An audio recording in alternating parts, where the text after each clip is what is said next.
नारायणं नमस्कृत्य नरं चैव नरोत्तमं देवीं सरस्वतीं व्यासं ततो जयमुदीरयेत्। मूकं करोति वाचालं पङ्गुं लङ्घयते गिरिं यत्कृपातमहं वन्दे परमानन्दमाधवं। यत्कृपातमहं वन्दे परमानन्दमाधवं।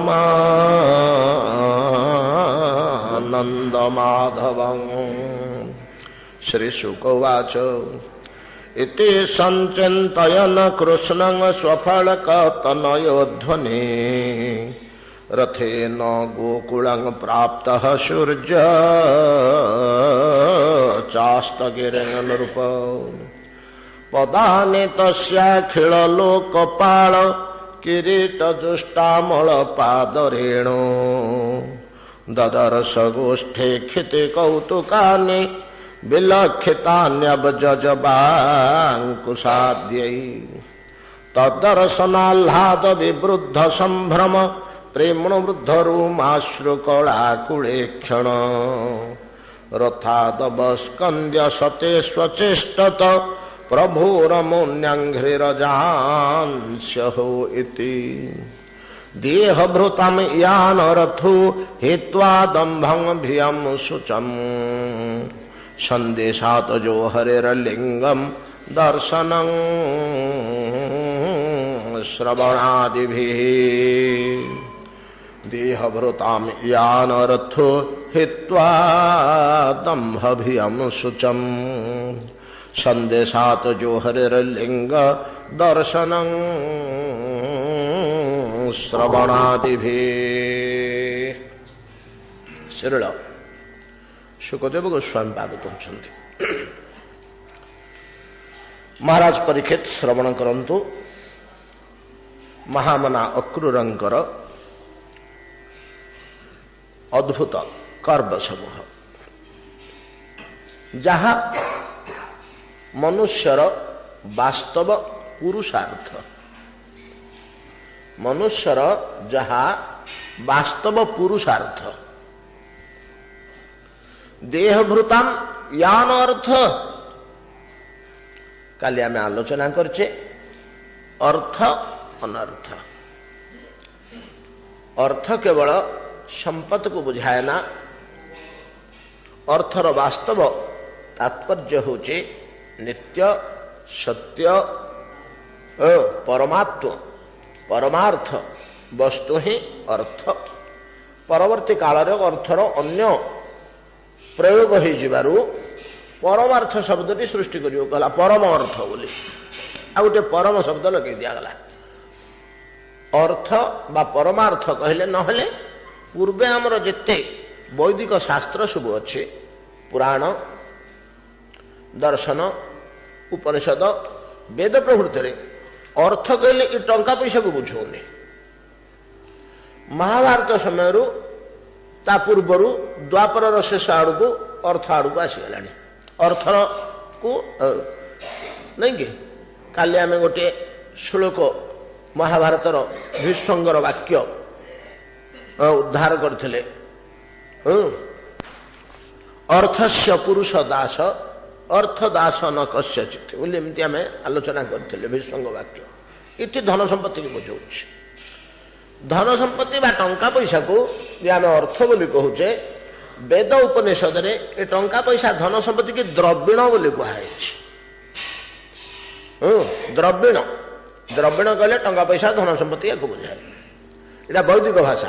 वैदिक भाषा आउ तार संपत्ति की संपत संपत क्या हाँ देखा मिले जो वेदरे पाइबे। वेदर द्रविण द्रविण कहले द्रव्यरु द्रविण। तो ये टंका पैसा धन संपत्ति जमी जमा गाड़ी घोड़ा घर द्वार कोठा बाड़ी इत्यादि को जो आम संपत्ति कहूचे संपद कहूचे अर्थटा को इतरे आम व्यवहार हो जाऊे। अर्थर प्रकृत ये अर्थ नुह। अर्थर प्रकृत तात्पर्य होची परमार्थ वस्तु जहाँ को आम आजिकल परमार्थ बोली कहूचे। ईश्वर वैकुंठ मुक्ति गोलक ନିତ୍ୟ ଲୋକରେ ସେବା, ନିତ୍ୟ ଲୋକରେ ବାସ, ସାଲୋକ୍ୟ ସାଯୋଜ୍ୟାତି ମୁକ୍ତି, ଏଗୁଡାକୁ ଅର୍ଥ କୁହାଯାଏ। ସାଧାରଣ ଭାଷାରେ ଏହାକୁ ପୁରୁଷାର୍ଥ ବୋଲି କୁହାଯାଏ।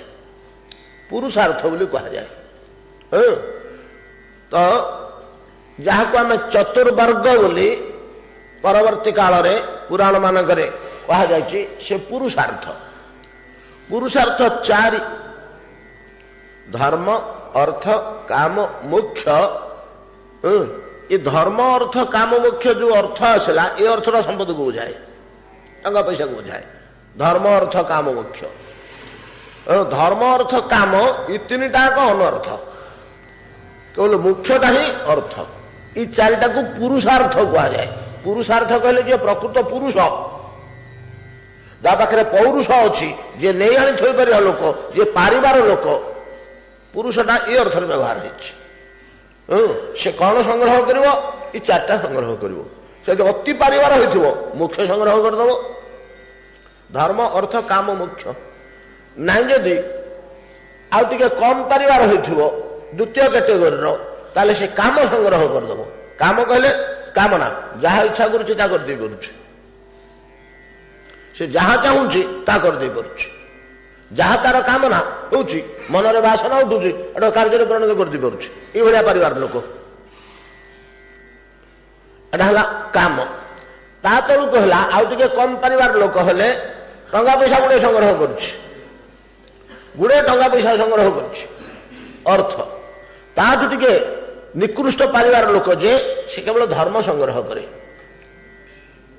ବୈଦିକ ବିଧାନକୁ ଆଚରଣ କରି କେବଳ ଧର୍ମ ଗୁଡ଼ିଏ ସଂଗ୍ରହ କରିଛି, ଯୋଉ ଧର୍ମର ପ୍ରଭାବରେ ସେ ଦେହ ତ୍ୟାଗ କଲା ପରେ ସ୍ୱର୍ଗକୁ ଯାଇପାରିବ, ସ୍ୱର୍ଗ ଭୋଗ। ଧର୍ମ, ଅର୍ଥ, କାମ, ମୋକ୍ଷ, ଏ ଚାରିଟାକୁ ପୁରୁଷାର୍ଥ ବୋଲି କୁହାଯାଉଛି। ପୁରୁଷାର୍ଥ ଚାରି ବୋଲି ଆମର ଅନେକ କାଳରୁ ଧାରଣା ରହିଛି। ଏହାକୁ ଚତୁର୍ବର୍ଗ ଫଳଦାତା ବୋଲି ଆମେ ଭଗବାନଙ୍କୁ କହୁଛେ।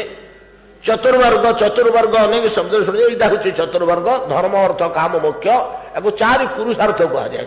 ଶ୍ରୀମନ ଚୈତନ୍ୟ ମହାପ୍ରଭୁ କହିଲେ, ଆରେ ପିଲେ, ଆଉ ଗୋଟେ ପୁରୁଷାର୍ଥ, ପଞ୍ଚମ ପୁରୁଷାର୍ଥଟେ ଲୁଚିକିରି ଅଛି ରେ, ସେଟା ହଉଛି ପଞ୍ଚମ ପୁରୁଷାର୍ଥ। ତମେ ଯୋଉ ପୁରୁଷାର୍ଥ ଚାରି, ଏଟା ଲୌକିକ ଜଗତରେ ଧର୍ମ, ଅର୍ଥ, କାମ, ମୋକ୍ଷ ପର୍ଯ୍ୟନ୍ତ ଅଛି। କିନ୍ତୁ ମହାମହା ସାଧକ ମାନଙ୍କ ପାଇଁ, ଅତି ଉଚ୍ଚ କୋଟିର ବ୍ୟକ୍ତିମାନଙ୍କ ପାଇଁ, ଯିଏ ଖୁବ୍ ଉଚ୍ଚ ସ୍ତରକୁ ଯାଇଛନ୍ତି ଭଜନ ସାଧନ ବଳରେ, ତାଙ୍କ ପାଇଁ ଗୋଟେ ପଞ୍ଚମ ପୁରୁଷାର୍ଥ ଅଛି। ପଞ୍ଚମ ପୁରୁଷାର୍ଥଟା ଇହ ଜଗତରେ ସମ୍ଭବ ନୁହେଁ, ସହଜରେ ଲୋକେ ପାଇବେନି, ବଡ କଠିନ। ତେଣୁ ତାର ବ୍ୟବହାର, ଆଲୋଚନା, ଚର୍ଚ୍ଚା ଏଠି ବେଶୀ ନାହିଁ। ଚାରି ପୁରୁଷାର୍ଥ ସମସ୍ତଙ୍କ ପାଇଁ କୁହାହେଇଗଲା। ଦୁଇଟି ଦୁଇଟି ଦୁଇଟି ଦୁଇଟି ମୁଖ୍ୟ ପର୍ଯ୍ୟନ୍ତ, ଦୁଇଟି ଦୁଇଟି ମୁଖ୍ୟ ପର୍ଯ୍ୟନ୍ତ ଅନନ୍ତ କୋଟି ବ୍ରହ୍ମାଣ୍ଡନାଥ ଦେବଦେବ ଶ୍ରୀ ଜଗନ୍ନାଥଙ୍କୁ ହାତରେ ଧରିକିରି ଖେଳେଇବ ଯୋଉ ପ୍ରେମ ବଳରେ, ସେଟା କେଡ଼େ ସହଜ କଥା। ଏ ସଂସାରର ଲୋକେ ଏଟାକୁ ବୁଝିବେନି, ଏହାକୁ ବିଶ୍ୱାସ କରିବେନି, ଏମିତି ଗୋଟେ ଅଛି ବୋଲି ମଧ୍ୟ ଜାଣିପାରିବେନି। ଭଗବାନଟା କ୍ରୀଡ଼ା ପୁତ୍ତଳିକା ଭଳିଆ ଜଣେ ଗୋଟେ ଜୀବ ନଚେଇ ପାରିବ। ଇଚ୍ଛା ଅନୁସାରେ ସେ ଯାହା କହିବ ଭଗବାନ ତାହା କରିବେ। ପ୍ରେମର ଏଇଭଳିଆ ଲକ୍ଷଣ ଅଛି। ପ୍ରେମ ଦ୍ୱାରା ଭଗବାନଙ୍କୁ ଏଇଭଳିଆ କରିହୁଏ। ମା ଯଶୋଦା କଲା, ବନ୍ଧା ବାଡ଼ିଆ ପର୍ଯ୍ୟନ୍ତ। ରାଧାରାଣୀ ଯଦି କେତେବେଳେ ଅଭିମାନ କରୁଥିଲେ, କଣ ନ ହେଇଯାଇଛି ଭଗବାନ ଶ୍ରୀକୃଷ୍ଣଙ୍କର, କୋଉ ଅବସ୍ଥାକୁ ସେ ନ ଯାଇଛନ୍ତି, କେତେ ଚେଷ୍ଟା ନ କରିଛନ୍ତି। ରାଧାରାଣୀଙ୍କର ମନକୁ ଟିକେ ଅଭିମାନ ଦୂର କରି ତାଙ୍କୁ ଠିକ ଅବସ୍ଥାକୁ ଆଣିବା ପାଇଁ ଋଷି ବସିଛନ୍ତି। ରାଧାରାଣୀ ଋଷିକିରି ବସିଛନ୍ତି। ସିଦ୍ଧାସଳକ କହିଯାଇଛନ୍ତି, କୃଷ୍ଣ ନାମ ଆଜି ଠାରୁ ମୋ ଶ୍ରବଣେ, ନ ଶୁଣାଇବ ଟିକେ ଗೋ। କୃଷ୍ଣ ବର୍ଣ୍ଣ ଦ୍ରବ୍ୟ ଯେ ଦେଖାଇବଟି, ନିଶ୍ଚୟ ଭଗାରି ସେ ଗೋ। ମୋର ଶତ୍ରୁ ସେ। ସଖୀମାନେ ବୁଝୁଛନ୍ତି ଏଇଟା ଅଭିମାନଟା କୃଷ୍ଣଙ୍କ ପ୍ରତି, ଏଇଟା କେତେ ଦିନ ରହିବ। ରସିକ ଶେଖର କୃଷ୍ଣଙ୍କୁ ଟିକେ କଷ୍ଟ ହବ, ସିଏ ଅଭିମାନ ତଳେ ଛଡେଇ ଦେବେ।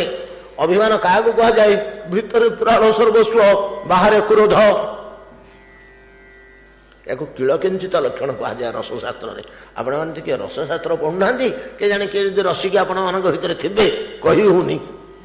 ଆଜିକାଲି ରସିକା କହିଲେ ଯେ ବେଶୀ ଆହାରକୁ ବେଶୀ ଦୌଡେ, ତାକୁ ରସିକ କୁହାଯାଏ ନା। ଭାଗବତ ରସକୁ ଯିଏ ଭୋଗ କରି ଜାଣେ, ରସମୟ ପରମେଶ୍ୱରଙ୍କୁ ଯିଏ ଭୋଗ କରେ, ସିଏ ରସିକ ନା, ସିଏ ତାକୁ ରସିକ କୁହାଯାଏ। ଭଗବାନଙ୍କୁ ଯିଏ ଭାବନା କରିପାରେ ସେ ହଉଛି ଭାବୁକ। ଭାଗବତ ରସ ଯିଏ ଭୋଗ କରିପାରେ ତାକୁ ରସିକ କୁହାଯାଏ। ରସଶାସ୍ତ୍ରର ଅବଲମ୍ବନରେ ଭଗବାନଙ୍କୁ କେମିତି ଭୋଗ କରିବାକୁ ହବ, ଆସ୍ୱାଦନ କରିବାକୁ ହବ, ଆଖୁକୁ ଚୋବେଇ ଚୋବେଇ ତା ରସ ଚିପୁଡ଼ି ଖାଇଲା ଭଳିଆ ଭଗବାନଙ୍କୁ ଚୋବେଇ ଚୋବେଇ ତାର ରସ ଆସ୍ୱାଦନ, ତାକୁ ରସିକ କୁହାଯାଏ। ଏ ରସଶାସ୍ତ୍ର ଭିତରେ ଗୋଟେ କିଳକିଞ୍ଚିତ ଲକ୍ଷଣ ବୋଲି ଅଛି, ତାର ହଉଛି କିଳକିଞ୍ଚିତ। ଆପଣମାନଙ୍କ ଭିତରୁ କିଏ ଶୁଣିଥିବେ କି ନ ଶୁଣିଥିବେ? ଅଲୋକ ତତୋରିତି କିଳକିଞ୍ଚିତ ଅତନୁ ବଳଭଦ୍ର ଭଞ୍ଜ ନିମିତ। ଉପେନ୍ଦ୍ର ଭଞ୍ଜଙ୍କ ଗୋସାଇଁ ବାପା ଧନଞ୍ଜୟ ଭଞ୍ଜ ସେ ଖଣ୍ଡିଏ କାବ୍ୟ ଲେଖିଛନ୍ତି। ତା ନାଁଟା ହଉଛି ନାଁଟା କହିବେ ତ ଆଲୋଚନା ଚର୍ଚ୍ଚା ହଉନି।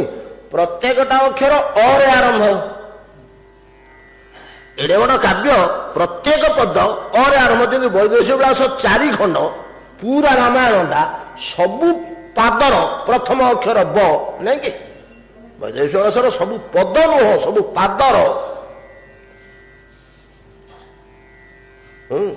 ବିତଳକୁ ଆଲିଙ୍ଗନ କରି ସନ ଇତ୍ୟାଦି, ସେଥିରେ 6ଟା ପାଦ ରହିବ। 6ଟା ପାଦରେ ପ୍ରଥମ ଅକ୍ଷର ବ। ଆଉ ଅନେକ ଅଳଙ୍କାର ତ ତା ଭିତରେ ରହିଛି। ବୈଦେଶିକ ବିଳାସ କଥା ଆମେ ଆଲୋଚନା କରିବାନି, ଏଠି ଅସରନ୍ତି ଭଣ୍ଡାର। ସେମିତି ୟାଙ୍କର ପ୍ରଥମ ଅକ୍ଷର ହେଉଛି ଅ। ଏଡେ ବଡ କାବ୍ୟ ସବୁଗୁଡାକ ତ ଅନ୍ତିମ ଆରମ୍ଭ ଅକ୍ଷରଟା ଅରେ ଆରମ୍ଭ, ପ୍ରଥମ ଅକ୍ଷର ଅରେ ଆରମ୍ଭ। ସେଭଳିଆ ଆଉ ଖଣ୍ଡିଆ ଗ୍ରନ୍ଥ କଳା କୌତୁକ, କଳା କୌତୁକ ତାର ସବୁତକ ଅକ୍ଷର କରେ ଆରମ୍ଭ। ଭଗବାନଙ୍କର ଲୀଳା ଗୁଡାକ ସବୁ କରେ ଆରମ୍ଭ, ବଡ ରସାଳ ଜିନିଷ ଗୁଡାକ। ଏମିତି ତାଙ୍କର ଧନଞ୍ଜୟ ଭଞ୍ଜଙ୍କର ଏଇ ଲେଖାଟି, ୟାର ଆରମ୍ଭ ହଉଛି ସବୁ ଅକ୍ଷର ଅରେ। ଅଲୋକିତ ତୋରିତି କିଳକିଞ୍ଚିତ। କୌଣସି ରସିକ ତାର ପ୍ରିୟତମାକୁ କହୁଛି, ଅଲୋକିତ ତୋରିତି କିଳକିଞ୍ଚିତ।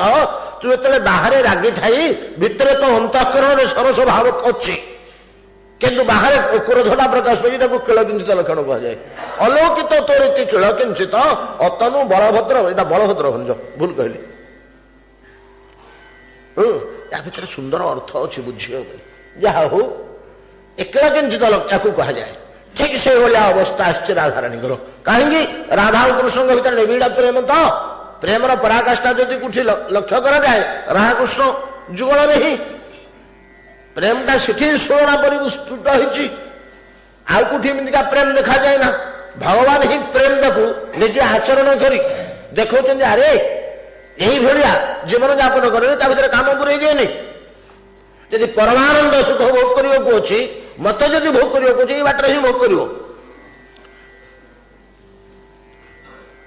ତେଣୁ ଭଗବାନ ନିଜେ ଆଚରଣ କରି ଦେଖେଇ ଦଉଛନ୍ତି ସଂସାରରେ। ଏଇଭଳିଆ ନିବିଡ଼ତାକୁ ପ୍ରେମ କୁହାଯାଏ।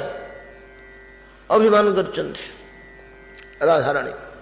ସେ ଅଭିମାନକୁ ଦୂର କରିବା ନିମନ୍ତେ, ରାଧାରାଣୀଙ୍କର ଅଭିମାନକୁ ଦୂର କରିବା ନିମନ୍ତେ ଭଗବାନ ଶ୍ରୀକୃଷ୍ଣଙ୍କୁ କେତେ କଷ୍ଟ କରିବାକୁ ହେଲା, କେତେ କଷ୍ଟ କରିବାକୁ ହେଲା। କେତେବେଳେ ମାଲ୍ୟାଣୀ ବେଶ ହେଇକରି ଯାଇଛନ୍ତି, କେତେବେଳେ ସେ ଆଉ କଣ ରଜକିନୀ ବେଶ ହେଇକରି ଯାଇଛନ୍ତି, କେତେବେଳେ ସେ ନାପିତୁଣୀ ବେଶ ହେଇକରି ଯାଇଛନ୍ତି। ଏମିତି କେତେ ପ୍ରକାରର ଚେଷ୍ଟା କରିଛନ୍ତି, କେତେ ପ୍ରକାରର ଚେଷ୍ଟା। କିନ୍ତୁ ଅଭିମାନ ଭାଙ୍ଗୁନି। ଏଟା ଦୃଢ ଅଭିମାନ, ଏପରି କ୍ରୋଧ ଆସିଛି, କେତେ ଚେଷ୍ଟା କଲେ ମଧ୍ୟ ସେ ଅଭିମାନ ଭାଙ୍ଗୁନି। ପରିଶେଷରେ ଗୋଟିଏ ଯୋଗୀ ବେଶରେ ଯାଇଛନ୍ତି।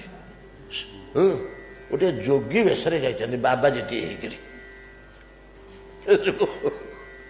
ବାବାଜୀଟିଏ ହେଇକି ଯାଇ, ଛୋଟିଆ ବାବାଜୀଟିଏ, ଅଳ୍ପ ବୟସ, ଏଇ 12-14 ବର୍ଷ ବୟସର କିଶୋର ବାବାଜୀଟିଏ ଯାଇ ଦୁଆରେ ବସିଛନ୍ତି। ସଖୀ ମାନେ ଜାଣି ପକେଇଲେ ଯୋଗୀଟେ ଉପରେ କୋଉଠି ଅଛୁ, ଏମିତି ଯୋଗୀଟେ।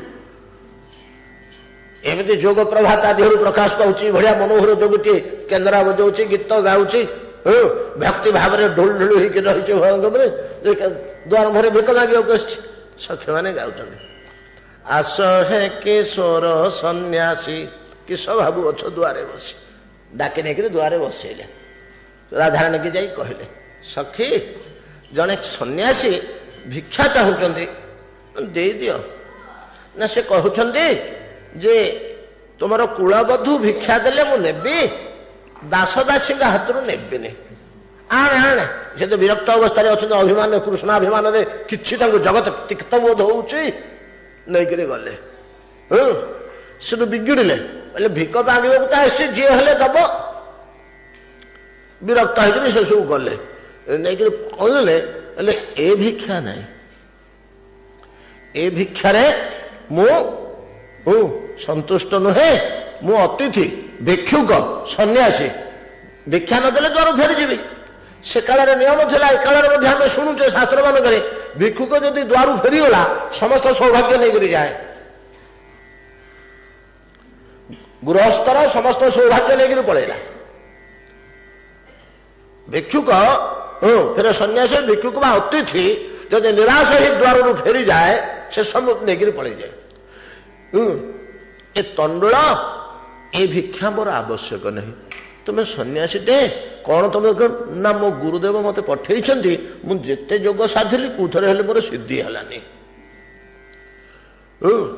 भिक्षा नहीं गुरुचरणारविंद अर्पण कले जोग सिद्धि है गुरुदेव संतुष्ट होना सन्यासी कहते ये सिद्धि होनी कौथरे सिद्धि हम ना गोटे भिक्षा अच्छी से भिक्षा जदि राधाराणी देवे ताहले मोर जोग सिद्धि हम बोली गुरुदेव कहते माँ तुम्हें जदि दब ताहले मोर जोग सिद्धि हम ना मोर सन्यास जीवन नष्ट हो नाना प्रकार कथा चातुरी कही ये सब कौन कले सन्यासीटे द्वार मोरू के फेरीज अतिथिटे कौन मागुची मागु चले कह ना सत्य कर ये सत्य कले श्रीकृष्ण प्रति थी तुम अभिमान मत दान कर कृष्ण प्रति थी क्रोध दान कर से राधाराणी जाड़ी पकेले जे ये किए जोगी बाटे जोगी पलैले देले दियो ना नहीं सत्यता कर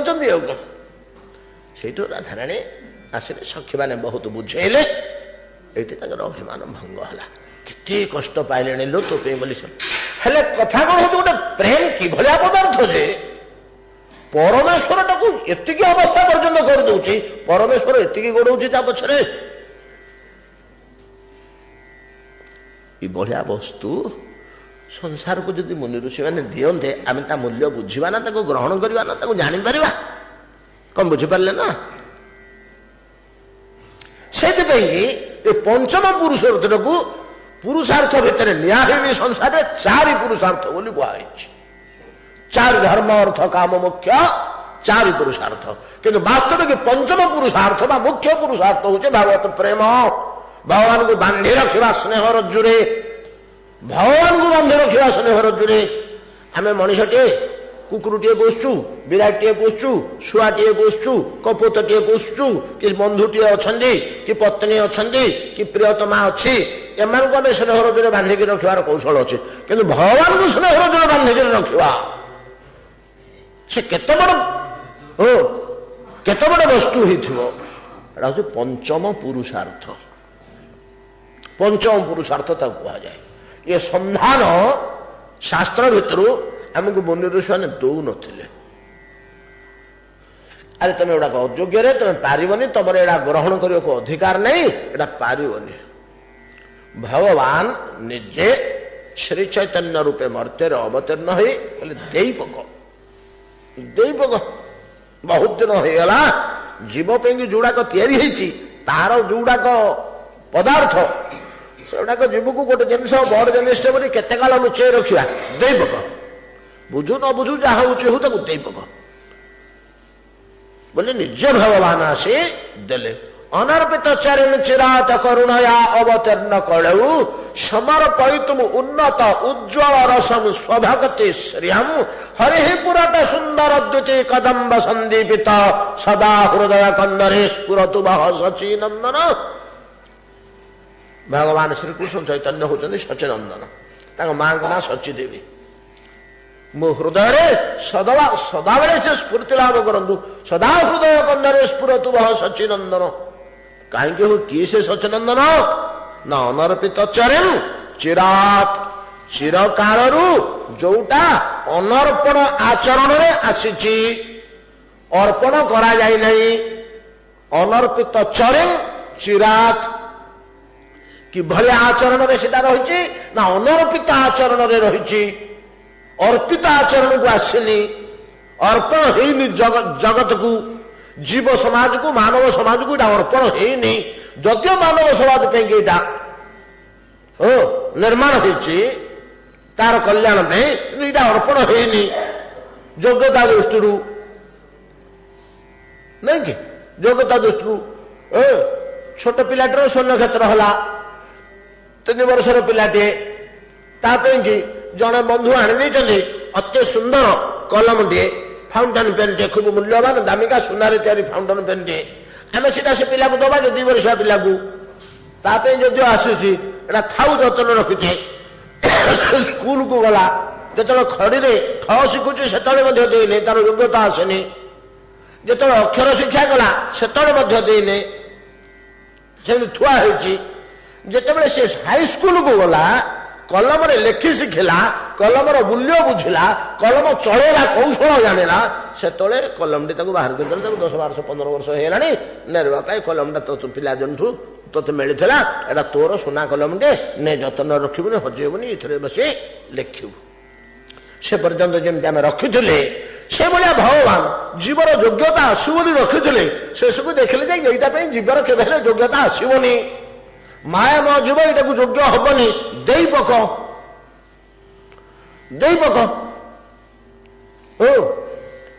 कलमटा सीना भांगीदेव पिला छेचिक बाड़ेकरी जब भांगा जिन न होते छेचिक भांगे भांग प्रेम गोटे वस्तु से केवे दूषित हबनी भर दोष बसबार ये ना दे पकड़े एरा दवाई भगवान जो निष्पत्ति कले दे न था फूल कल्प भितर के दिया ना कल्पर तो गोटे थर पूर्णावतार है गोटे थर पूर्णावतार है वयोसुत्य मन्वंतर 7म मन्वंतर वयोसुत्य मन्वंतर 28 चतुर्जुगर द्वापर शेष जो पूर्णावतार श्रीकृष्ण है निजे प्रेम वस्तुर परिप्रकाश कले ब्रजरस भितर कहले एतिकी बेले देले अमूल्य बुझियो परा बोले देले आग देखदेले निजे नाटक करी देखदेले प्रेम टाक इभलिया व्यवहार करू रे पुओ निजे आचरण करके देखदेले तापरे श्री चैतन्य रूप अवतीर्ण हो आनिक दे पकेले अनर्पित चरण चिरात चिर कालू जोटा अनर्पित थिला अर्पण कराहे नथिला कि जिनिस सेटा जोटा चिर कालू दिया अनर्पित चरण चिरात करुणया अवतीर्ण कलऊ कली काल करुणा पूर्वक अवतीर्ण हो चिर कालू दिया न होइथिबा प्रेम संपत्ति प्रेम धन प्रेम पद्धति भगवत प्रेम विभु प्रेम दिया ना चिर कालू सीधा दवाई करुणा कर अवतीर्ण हेले कि वस्तु से प्रेम कहले कौन आम तो बुझुनु चिर कालू दिया ना पदार्थ से कौन ना समर्पयितम उन्नत उज्ज्वल रस स्वभगति श्रियम उन्नत उज्ज्वल रस ता ना हूँ उन्नत उज्ज्वल रस रस जे उज्ज्वल रस जलुची महत्व जिया नहीं हीरा भलिया सूर्यकांत मणि भलिया जलुची उज्ज्वल रस उन्नत रस रसर ना हूँ उज्ज्वल रस रसर ना हूँ उज्ज्वल रस उज्ज्वलता ता साथ लगी भीम साथ भीम सेन ସେନର କିଛି ଅର୍ଥ ନହେଲେ ମଧ୍ୟ ସେଠି ଲାଗେ, ଅଲଗା ଅର୍ଥ କିଛି ନାହିଁ। ଭୀମ କହିଲେ ଯାହା, ବିମୋଚନ କହିଲେ ସେୟା। ସେମିତି ତ ରସ ସହିତ ଉଜ୍ଜ୍ୱଳ ଶବ୍ଦଟା ଲାଗିକି ରହେ। ରସଟାକୁ ଖାଲି ରସ କୁହାଯାଏ ନା, ଉଜ୍ଜ୍ୱଳ ରସ, ତା ନାଁ ହଉଛି ଉଜ୍ଜ୍ୱଳ ରସ। ଆଉ ଟିକେ ଲମ୍ବେଇକିରି କହିଲେ ଉନ୍ନତ ଉଜ୍ଜ୍ୱଳ ରସ। ଉନ୍ନତ ଅତି ଉଚ୍ଚସ୍ତରୀୟ ଉଜ୍ଜ୍ୱଳ ରସ, ଏଇଟା ଅର୍ପଣ ହେଇନଥିଲା, ତାହା ହିଁ ପ୍ରେମ। ସେଟା କି ବସ୍ତୁ ନା, କି ବସ୍ତୁ ଜାଣିନ? ସ୍ୱଭକ୍ତି ଶ୍ରେୟମ, ନିଜ ଭକ୍ତି ବା ହରି ଭକ୍ତିର ପ୍ରାଣ ସ୍ୱରୂପ ଏଇ ପ୍ରେମଟା। ଏଇ ଯୋଉ ଉଜ୍ଜ୍ୱଳ ରସ ବା ବିଭୁ ପ୍ରେମ, ଏଇଟା ହିଁ ହରିଭକ୍ତିର ଜୀବନ ସ୍ୱରୂପ, ପ୍ରାଣ ସ୍ୱରୂପ। ତୁମ ଶରୀର ଭିତରେ ତୁମ ପ୍ରାଣ କୋଉଠି ଅଛି, କିନ୍ତୁ ପ୍ରାଣ ହିଁ ପ୍ରଧାନ ନା ନାଇଁ, ଜୀବନ ହିଁ ପ୍ରଧାନ।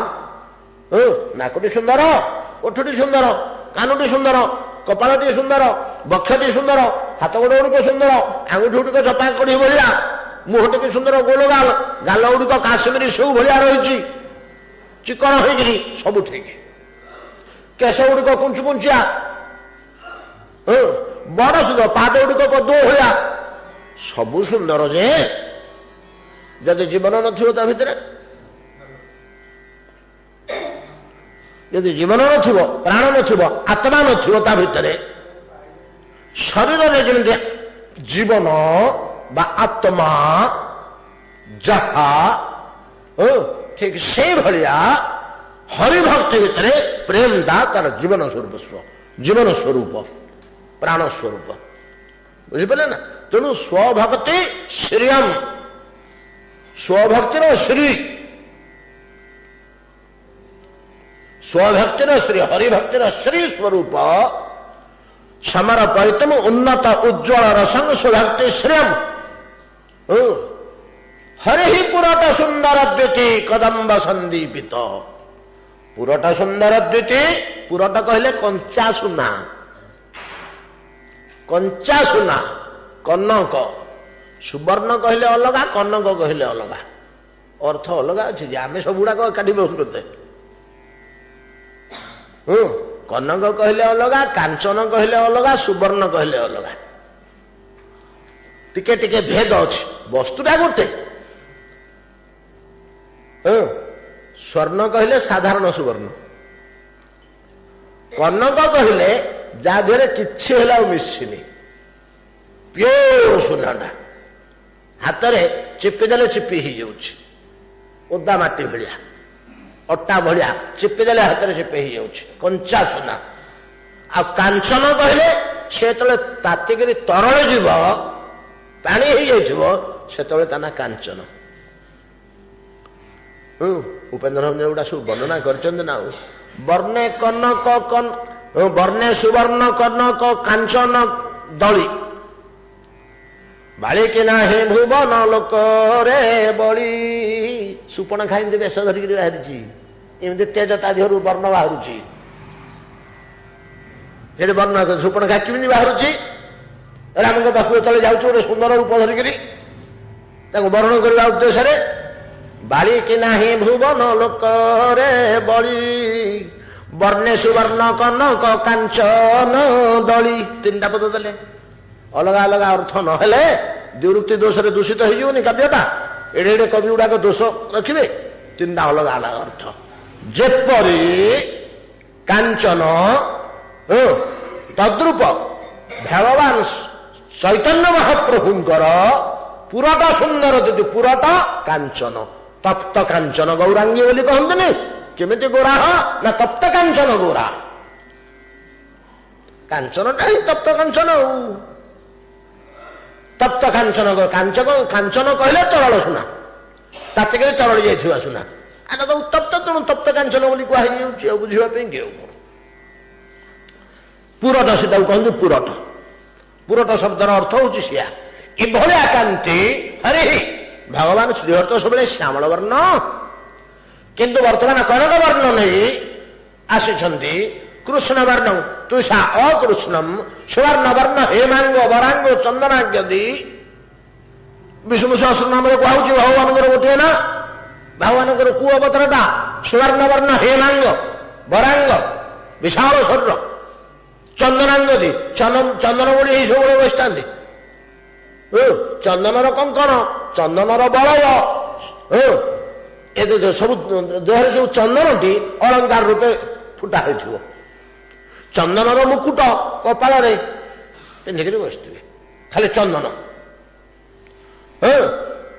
ବରାଙ୍ଗ ଚନ୍ଦନାଙ୍ଗଦି, ସନ୍ନ୍ୟାସ କୃତୁ, ସମହ ଶାନ୍ତ ନିଷ୍ଠା ଶାନ୍ତି ପରାୟଣ। ଚାରିଟା 8ଟା ନାଁ ଅଛି ଏଥିରେ ଚୈତନ୍ୟ ମହାପ୍ରଭୁଙ୍କର। ପୂର୍ବାଶ୍ରମର 4ଟା ନାଁ, ନବଦ୍ୱୀପ ଲୀଳାର, ଆଉ ବାକି ନୀଳାଚଳ ଲୀଳାର 4ଟା ନାଁ। ବଡ ଜଟିଳ ଶ୍ଲୋକ ଏଇଟା, ବଡ ଜଟିଳ ଶ୍ଲୋକ ଏଇଟା। ବିଷ୍ଣୁ ସହସ୍ର ନାମର ଜିନିଷଟା, ବିଷ୍ଣୁ କହୁଛନ୍ତି ସରସଜ୍ଜାରେ ପଡିକିରି। ଯାହା ହଉ, ଏମିତି ଅନେକ କଥା ଶାସ୍ତ୍ରରେ ରହିଛି। ତ ହରିହି ପୁରଟ ସୁନ୍ଦର ଦିତେ କଦମ୍ବ ସନ୍ଦୀପିତ ସଦା ହୃଦୟ କନ୍ଦରେ ସ୍ଫୁରତୁ। ଏଇ ପ୍ରଭୁ ମୋ ହୃଦୟରେ ସବୁବେଳେ ସ୍ଫୂର୍ତ୍ତିମାନ ହେଉଥାନ୍ତୁ, ତେବେ ଯାଇ ଆମେ ପ୍ରେମର ସନ୍ଧାନ ପାଇଲେ। ସେ ପର୍ଯ୍ୟନ୍ତ ଆମେ ଏ ପଞ୍ଚମ ପୁରୁଷାର୍ଥର ସନ୍ଧାନ ପାଇନଥିଲେ। ଏଗୁଡାକ ସବୁ ହଉଛି ଅର୍ଥ, ଏଗୁଡାକ ହଉଛି ଅର୍ଥ, ମୁଖ୍ୟ ପର୍ଯ୍ୟନ୍ତ ଅର୍ଥ। ଧର୍ମ ଅର୍ଥ କାମ ଅନର୍ଥ। ପୁରୁଷାର୍ଥ ସଂସାରରେ ଦରକାର, ପଇସା ଦରକାର, ନହେଲେ ଖାଇବା କ'ଣ, ଚଳିବା କେମିତି। ଧର୍ମ ଦରକାର, ନହେଲେ ଆମର ସ୍ୱଭାବ କେମିତି ବଦଳିବ, ଚରିତ୍ର କେମିତି ବଦଳିବ, ଦୁଷ୍ଟ ନଶ ପାଷଣ୍ଡ ହୋଇଯିବା ଧର୍ମାଚରଣ ନ କଲେ। ତେଣୁ ଧର୍ମ ଦରକାର, ଅର୍ଥ ଦରକାର। ଅର୍ଥ ନହେଲେ ଚଳିବା କେମିତି ସଂସାରରେ। ଅତିଥି ଅବ୍ୟାହତ ସେବା, ଠାକୁର ଦେବ ଦେବତା ସେବା କେମିତି କରିବା, ପରିବାର ସେବା କେମିତି କରିବା, ଅର୍ଥ ଦରକାର। କାମ ଦରକାର। କାମ ଦରକାର ହେଲେ ଆମେ ସଂସାରରେ ପ୍ରଭୁତ୍ୱ ବହୁ ଉଚ୍ଚ ସ୍ତରକୁ ଯାଇପାରିବା, ଯାହା ଇଚ୍ଛା ତାହା କରିପାରିବା, ନିଜର ଆତ୍ମବିଶ୍ୱାସ ଆସିବ, ଦୃଢ଼ତା ଆସିବ। ଏଗୁଡାକ ଦରକାର, ଏଗୁଡା ସବୁ ପୁରୁଷାର୍ଥ, ପୌରୁଷ, ଏଗୁଡା ସବୁ ପୌରୁଷ ଜିନିଷ। କିନ୍ତୁ ମୁଖ୍ୟଟି ହେଲା ପ୍ରକୃତ ଅର୍ଥ, ତାପରକୁ ଭକ୍ତିଟି ହେଲା ଅର୍ଥ, ଜ୍ଞାନ ହେଉଛି ଅର୍ଥ, ଯୋଗ ସିଦ୍ଧି ହେଉଛି ଅର୍ଥ। ବୁଝିପାରିଲେ ନା? ପ୍ରେମ ହେଉଛି ପରମ ପୁରୁଷାର୍ଥ, ଭଗବାନ ହେଉଛନ୍ତି ଅର୍ଥ, ବୈକୁଣ୍ଠ ହେଉଛି ଅର୍ଥ, ଗୋଲୋକ ହେଉଛି ଅର୍ଥ, ବିଷ୍ଣୁ ଭଗବତ ସେବା ହେଉଛି ଅର୍ଥ। କିନ୍ତୁ ମୂଲ୍ୟବାନ ଜିନିଷ ଗୁଡାକ ହେଉଛି ଅର୍ଥ। ଏମିତି କେତେ ଗୁଡ଼ିଏ ବସ୍ତୁକୁ ଛାଡ଼ିଦେଲେ ଏଇ ଜଡ଼ଜାଗତିକ ସମସ୍ତ ଗୁଡାକ ହେଉଛି ଅନର୍ଥ। ଏଗୁଡ଼ା ସବୁ ଅନର୍ଥ ଜାତ କରେ, ଏଗୁଡ଼ାକ ଅନର୍ଥ ଜାତ କରେ। ଭକ୍ତିରୁ ଗୋଟେ ଅନର୍ଥ ଜାତ ହୁଏ, ଆପଣ ଶୁଣିଲେ ଆଶ୍ଚର୍ଯ୍ୟ ହେବେ। ଗୋଟେ ଭକ୍ତିଜାତ ଅନର୍ଥ ବୋଲିକିରି ଅଛି, ଭକ୍ତିର ସାମୃତ ସିନ୍ଧୁରେ ଦଉଛନ୍ତି ଭକ୍ତିଜାତ ଅନର୍ଥ। ଭକ୍ତିଜାତ ଅନର୍ଥ କ'ଣ? ଠାକୁରଙ୍କ ସେବା କରିବାକୁ ପ୍ରାଣ ବିକଳ ହେଲା, ରାଧାକାନ୍ତଙ୍କ ସେବା କରିବାକୁ। ମୋ ରାଧାକାନ୍ତକୁ ସୁନାର ମୁକୁଟଟିଏ ପିନ୍ଧାନ୍ତି, ଭକ୍ତି ଅଛି, ଭକ୍ତିରୁ ଜାତ ହେଲା। ମୋ ରାଧାକାନ୍ତକୁ ସୁନାର ମୁକୁଟଟିଏ କେମିତି ପିନ୍ଧନ୍ତି, ସୁନାର ମୁକୁଟଟିଏ ତିଆରି କଲେ, ଦୌଡ଼ାଦୌଡ଼ି କଲି, ହିସାବ କଲି, ଏଷ୍ଟିମେଟ୍ କଲି, ଚିନ୍ତା କଲି, ବଣିଆ ଫଣିଆକୁ ଡାକିଲି, ବୁଝାବୁଝି କଲି। 40 ତୋଳା ସୁନା ଲାଗିବ, ତା ଦାମ ହେଉଛି 4 ଲକ୍ଷ। ବର୍ତ୍ତମାନ କେତେ 11,000 ହେଇଗଲା ନା କ'ଣ? 2 ଦିନ ହେଲା 11,500 ହେଇଗଲାଣି, 10,000 ଥିଲା ଆଜି ବନ୍ଦ। ମୁଁ ପ୍ରତିଦିନ ପେପରରୁ ସେଟାକୁ ବଢେଇଲି, ଗୋଲ୍ଡଟା କୁଆଡୁ କେତେ ରେଟ୍ ହେଲାଣି, 11,500। 4 ଦିନ ତଳେ 11,000 ଥିଲା, ଏବେ 11,500 ହେଇଗଲା। କାହିଁକି? ସେଇଟା ରେଟ୍ଠାରୁ ଆମେ ଆମ ଦେଶର ଅର୍ଥନୀତିଟାକୁ ଜାଣିପାରିବା, ଆମ ଦେଶର ଆର୍ଥିକ ମେରୁଦଣ୍ଡଟା କେତେ ଷ୍ଟ୍ରଙ୍ଗ, କୁଆଡ଼କୁ ଯାଉଛି ନା ନାଇଁ। ଆଉ ସେ ହିସାବ ବଡ ଜଟିଳ, ଆମେ ସେ ହିସାବ ପତ୍ର କରିପାରିବାନି ଯେ, କିନ୍ତୁ ମୋଟାମୋଟି ଆଇଡିଆଟେ ହବ। ସେଥିପାଇଁ ମୁଁ ପ୍ରତିଦିନ ସୁନା ଦରଟାକୁ ଦେଖେ। ବାବାଜୀ ଏଇକରି ମଧ୍ୟ ସୁନା ଦର ମତେ ଦେଖିବାକୁ ହୁଏ। 11,500 11,500 ହେଲା, 40 ତଳକୁ କେତେ ହେଲା? 4 ଲକ୍ଷରୁ ବେଶୀ ହେଇଗଲା ବୋଧେ, 4,40,000 ହେଇଗଲା, ନାଇଁ କି? 4,45,000 ହେଇଗଲା, 500 ଲକ୍ଷ ଆହୁରି ଅଛି, 42,000। ଏତେ ପଇସା ମୁଁ କୋଉଠୁ ଆଣିବି? ଆଉ ତ କାରିଗର ନେବ କେତେ? ଏଇ ସାନ୍ତାର ଆଙ୍କ ପାଖକୁ ଦୌଡ଼ିଲି, ଏ ଆଙ୍କ ପାଖକୁ ଦୌଡ଼ିଲି, ତାଙ୍କ ପାଖକୁ ଦୌଡ଼ିଲି, ତାଙ୍କ ପାଖକୁ ଦୌଡ଼ିଲି। ଯୋଉମାନଙ୍କ ଉପରେ ବିଶ୍ୱାସ ଅଛି, ଯିଏ ଦେବେ, ଯାହା ପକେଟରେ ପଇସା ଅଛି। ଆଉ ନଥିବା ଲୋକ ପାଖକୁ ମନ ଥିଲେ ମଧ୍ୟ ଦେଇପାରିବନି, ଥିବା ଲୋକର ମନ ଯଦି ନଥିବ ତାକୁ ଦେଲେ ମଧ୍ୟ ସେ କହିବ ଆଜ୍ଞା ମୁଁ ଦେଇଥାନ୍ତି ଯେ କାଲି ସବୁ ଗୁଡାକ ସୁଧ ଲଗେଇଦେଲି, କାଲି ତ ନେଇଗଲା, ଆଉ ଆପଣ କାଲି ସନ୍ଧ୍ୟାବେଳକୁ ଆସିଥିଲେ ଦେଇ ପକେଇଥାନ୍ତି। ଆଉ ତେଣୁ ଦୌଡ଼ିଲି, ସମସ୍ତେ ଗୋଟେ କାଠୁ 5 କାଠୁ 25 କରିକି ସଂଗ୍ରହ କଲି। ଏଇଟା ସବୁ କେବଳ ମୋର ବିଗଳିତ ହେଇଯାଉଛି। ଆଉ ତ ମୋ ପ୍ରଭୁ କିନ୍ତୁ ସୁନ୍ଦର ଦିଶିବ, ସୁନାର ମୁକୁଟ ଟିକେ ପିନ୍ଧେଇବି, ନୁହେଁ କି? ଏମିତି ଜଣଙ୍କ ପାଖକୁ ଯାଇଥିଲି, ସେ କହିଥିଲେ 1,00,000 ଟଙ୍କା ଦେବି ବୋଲିକିରି। 1,00,000 ଟଙ୍କା ଦେବି ବୋଲିକିରି କହୁ କହୁ କହୁ ସେ ହଁ କରିଥିଲେ। ତାଙ୍କ ଘରେ କଥା ପଡ଼ିଲା, ବାଜି କହିଛନ୍ତି ତାଙ୍କୁ 1,00,000 ଟଙ୍କା ଦବା, ସେ ମୁକୁଟଟେ କରିବେ ଠାକୁର ପାଇଁ ବୋଲି କହିଛନ୍ତି।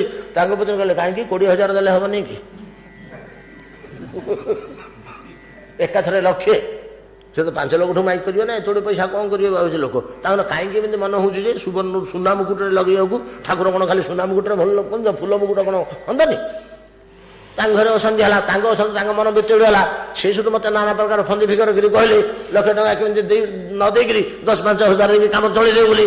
ମୋର ତାଙ୍କ ଉପରେ ସେଠୁ ଅଶାନ୍ତି ସୃଷ୍ଟି ହେଲା। କହିଦେଲ 1,00,000 ଟଙ୍କା ମୁଁ ଅର୍ଡର ଦେଇଦେଲି ବଣିଆଙ୍କୁ, ବାକିରେ ସୁନା କିଣି ଧରି ପଳେଇଛି। ମୁଁ କରେ କଣ? 1,00,000 ଟଙ୍କା ଆଣିବି କୋଉଠୁ? ସେଠୁ ମୁଁ କହିବି ଏଇଟା ଗୋଟେ ବଡ ବଦମାସ ଲୋକ, ମତେ ଏମିତି ଠକିଲା। ସିଏ କହିଲେ ବାଜିଟା ମହାଲୋଭୀ। ସେଥିରୁ ଜାତ ହେଲା ଅନର୍ଥ। ବୁଝିପାରିଲେ? ଭକ୍ତି ଜାତ ଅନର୍ଥ।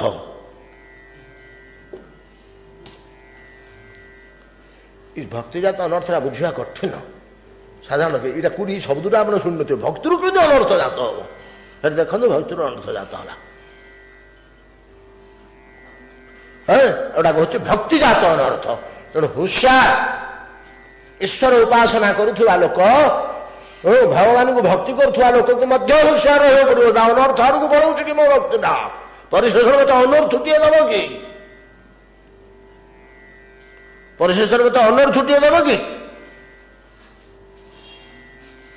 ଭକ୍ତିଜାତ ଅନର୍ଥ। ଅର୍ଥ ଅନର୍ଥ। କିନ୍ତୁ ବାସ୍ତବ ଈଶ୍ୱର ସମ୍ବନ୍ଧଟା ହିଁ ଅର୍ଥ ରୂପେ ଗ୍ରହଣ କରିବା, ସଂସାର ସମ୍ବନ୍ଧଟା ଅନର୍ଥ ରୂପେ ଗ୍ରହଣ କରିବା। କଣ ବୁଝିପାରିଲେ କି? ଈଶ୍ୱର ସମ୍ବନ୍ଧଟା, ତେବେ ଈଶ୍ୱର ସମ୍ବନ୍ଧ ଆମେ କଲାବେଳକୁ ସଂସାରର କେତେ ଗୁଡେ ପଦାର୍ଥ ଧରିକି ତ ଈଶ୍ୱର ସମ୍ବନ୍ଧ କରିବାକୁ ହଉଛି। କଣ ବୁଝିଲେ କି? ଆମେ ଯୋଉ ଈଶ୍ୱର ସମ୍ବନ୍ଧଟା ଯୁକ୍ତ କରିବା, ଈଶ୍ୱର ପାଇଁ ସିଂହାସନଟିଏ ତିଆରି କରିବା, ଈଶ୍ୱର ପାଇଁ ମନ୍ଦିରଟିଏ ତିଆରି କରିବା, ଈଶ୍ୱର ପାଇଁ ଫୁଲ ପୁଞ୍ଜ ଯୋଗାଡ଼ କରିବା, ଈଶ୍ୱର ପାଇଁ ଭୋଗରାଗ ବ୍ୟବସ୍ଥା କରିବା, ଈଶ୍ୱରଙ୍କ ପାଇଁ ଆରତି ପାଇଁ ଘିଅ ଟିକେ ଦରକାର, ଆରତି ଇଏ ଟିକେ ଦାନି ଟିକେ ଦରକାର। ଜାଗତିକ ପଦାର୍ଥ ଧରିକିରି ତ ଈଶ୍ୱର ସମ୍ବନ୍ଧ ସୃଷ୍ଟି କରିବା। ଖାଲି ମନେ ମନେ ସୃଷ୍ଟି କରିବା ଅଲଗା। କିନ୍ତୁ ଅକ୍ରୂର ଯାହା ବର୍ତ୍ତମାନ ଈଶ୍ୱର ସମ୍ବନ୍ଧ ସୃଷ୍ଟି କଲେ, କିଛି ଦରକାର ହେଇଛି? ଧୂଳିକଣା ଟିକେ ଦରକାର ହେଇଛି?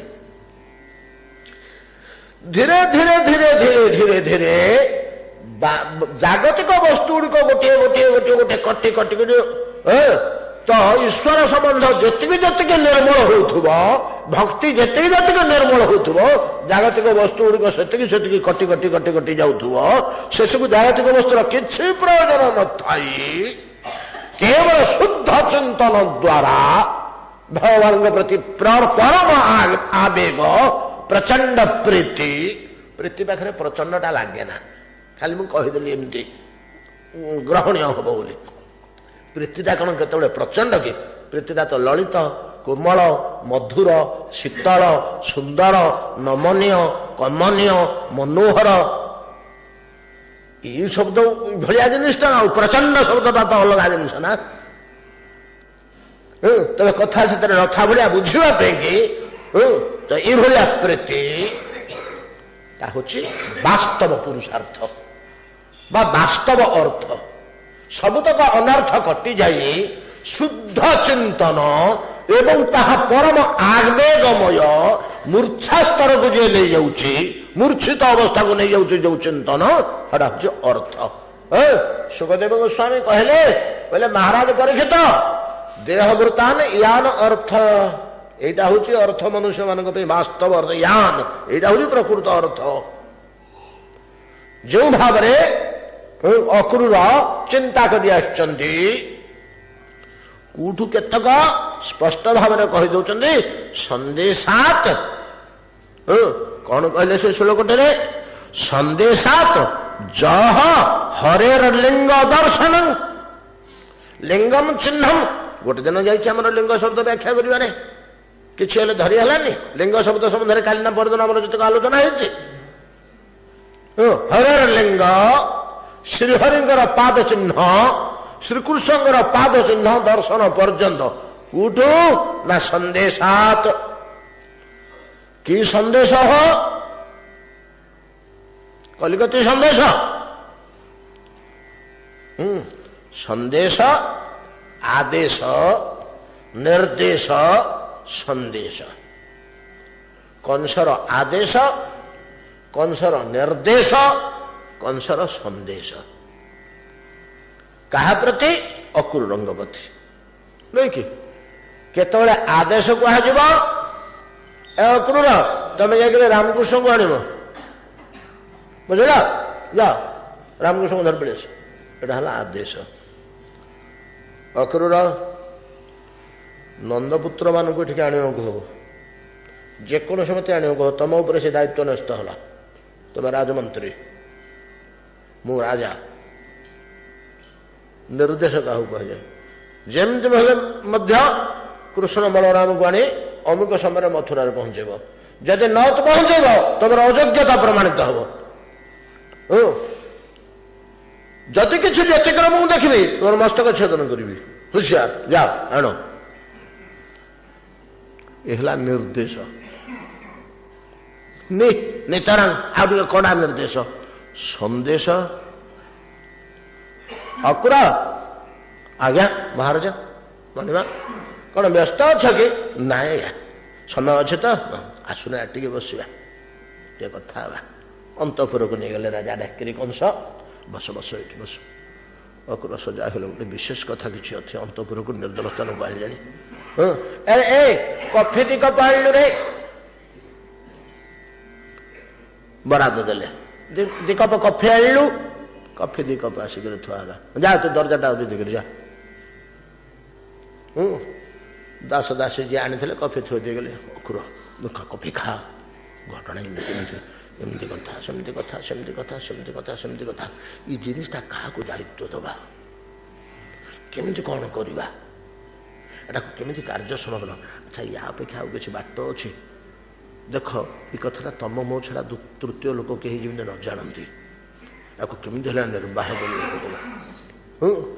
तुम्हें जदि चाहे यहाँ हम सीना तुम सहायता न पाइले मुझे सफल हो पार अक्रूर मुझे सत कथा कहूँ तुमको हाथ धरी पकड़े राजा मंत्री अक्रूर तुमको जमी चेष्टा कर निर्वाह करने हम इत्यादि स्नेह श्रद्धा सहकारे हार्दिक भाव ये भी गोटे आदेश राजा कौन बुझुं ना नहीं जो प्रकार आलोचना आम कले आदेश निर्देश संदेश अक्रूर को कंस ये भाया देती कहीं तू तो राजा तू तो निर्देश दे पारंतु शीघ्र धर कर मुंड कटा हम तोर आई से मुंड सीना काटिदब किंतु कार्यटा हम कि कार्यटा हो पारे न हो पारे किंतु कार्यटी केमती निर्विघ्न निश्चिंत जय निताई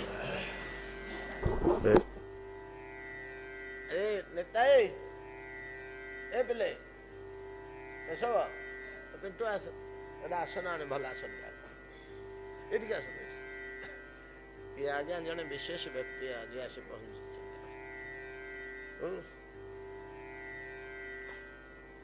अवसर प्राप्त बाणी विहार ना ये आमर यूनिवर्सिटी बाणी विहार भुवनेश्वर वरिष्ठ प्राध्यापक प्रोफेसर रिटायर्ड प्रोफेसर बाबाजी फकीरचरण दास महाराज जय हो एवं श्रीमान चैतन्य महाप्रभु विषय टिकनिकी कर गवेषणा करवा लोक जड़े मात्र ओडिशा रे आउ द्वितीय लोक पर्यटन कहीं ना बाजी टे प्रोफेसर टे देखुं चेहरा रूप जहाँ कहते बैरागी 40,000 टंका कम दरमा पाऊन बोधे प्रोफेसर हिसाब से कि समय केते रिटायर्ड कर सारे आसन टाणी दौन कहीं पे आसन पाखे आम समस्त ऋणी सी आसी पहुंचती जा बड़ आनंदर कथा आम कथा मुझे सारी दिए समय हो आसला हाँ मोटा आसन टाणी ठंडा लगे आम तो बस पड़ी व्यासासन से पकड़ अरे केशव प्रसादी माला टे आने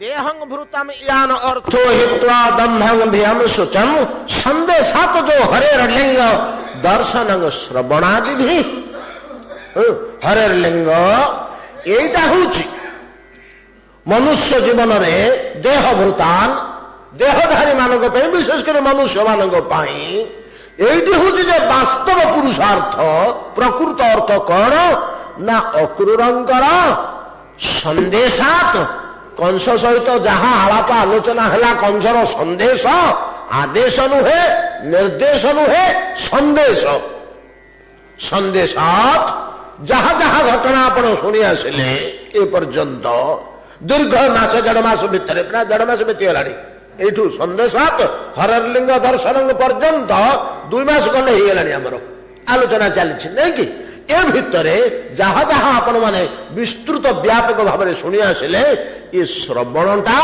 मनुष्य देहधारी जीव निमंते परम पुरुषार्थ एटा परम पुरुषार्थ कौन से पुरुषार्थ कि भलिया कौन कौन देखी आसिले जदि आम 2 मास काल आलोचना करी आसचे किंचित ताको आउ टिके स्पर्श करवा आसंता खाली आमर तो 7:25 होगलानी आम बर्तमान से टॉपिक भीतर को पशिया बेले से खंडिया ही रही एतिक आज भागवत विश्राम करूँ भजनित आम 7:20-22 पर्यंत भजनित गौरु राधे श्याम जप हरि कृष्ण हरे राम